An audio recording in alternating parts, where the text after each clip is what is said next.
Hello, my name is KRISTINA KOJAN GOLUŽA, and together with VASILIJA TODOROVIĆ, I prepared um, topic ceramics, a part of architecture, simple handicrafts, an issue for cultural heritage.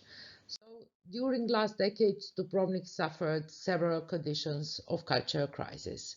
1979 earthquake, the War of Independence in 90s, and of course pandemic COVID-19.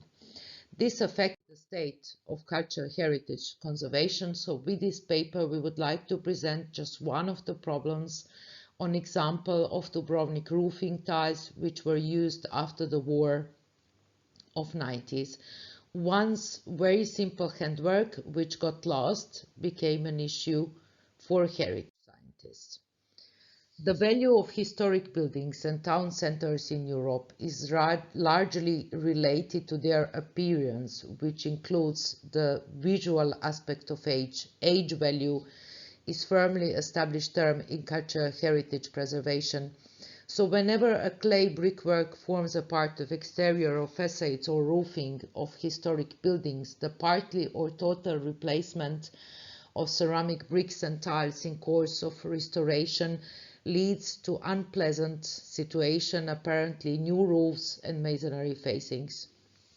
The replacement reflects the uniformity of industrial mass products, and even with the years this impression does not improve because of the lack adequate aging properties of modern products. The reason for this is that the brick industry has recently have been modernizing their production processes towards fine-grained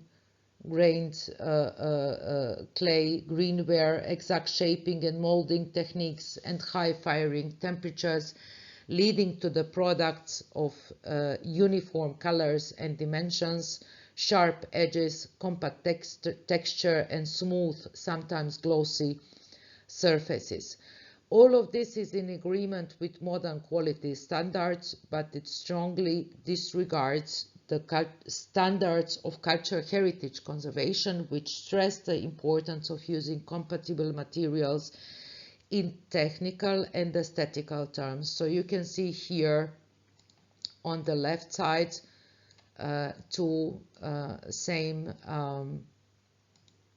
same roofs which were repaired 1993 and 1913 again, so about 40% of new roofs which were reconstructed after the war of 90s in Dubrovnik were reconstructed twice till now. So it is a question of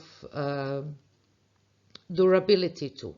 So following the earthquake in March in Zagreb 2020, the same issue was applied to masonry bricks research in Zagreb. I'm grateful to our 4 volunteers, the art history students from Zagreb, Irena Jelic, Anja Radelic, Anja Skračić, and Lucia Begic, under the head of our IIC President Jana.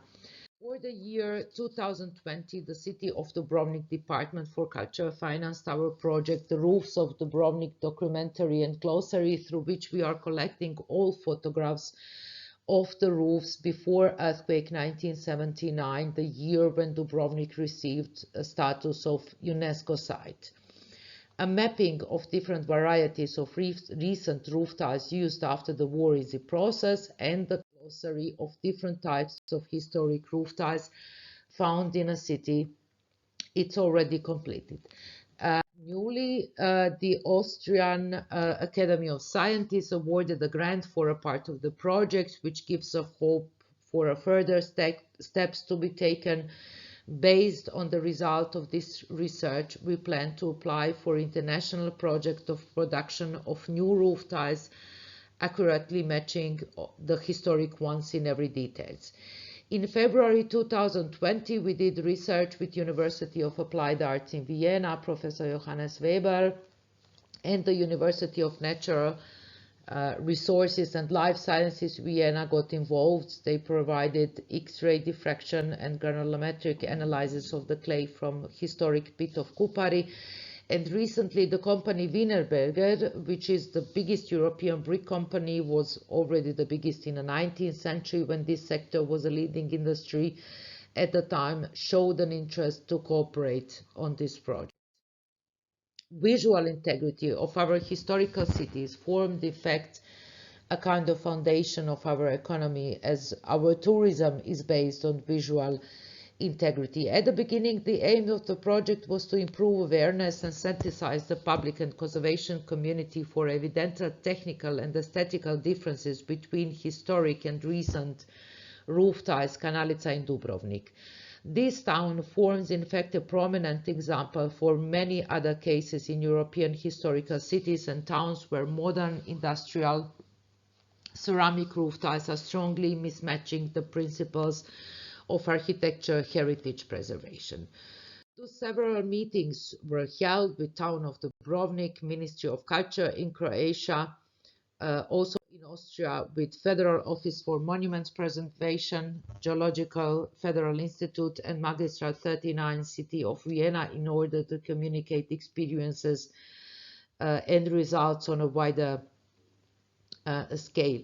Through a number of roundtables and workshops in Dubrovnik and Vienna, the relevant institutions were encouraged to start to developing strategies for the protection and use of historic roof tiles as an important part of cultural heritage, aimed for the future regulation of the usage of the roof tiles in historical ensembles. Through this research, we became aware that we lost the knowledge of a lot of handicrafts, which forms actually the base for complete and successful conservation of the cultural heritage. So crisis management should consider this as a great lack, as it is not about just to establish the risk management tools for the time of crisis, but to form a mechanism of detailed documentation of cultural heritage in all, considering the issues on local and state governmental level. So let us finish not just with saying solidarity in culture, but more to think in a way solidarity with culture, as we need all other sectors of global life to support us, that we can give that support back, our heritage in a regional state. Thank you for your patience.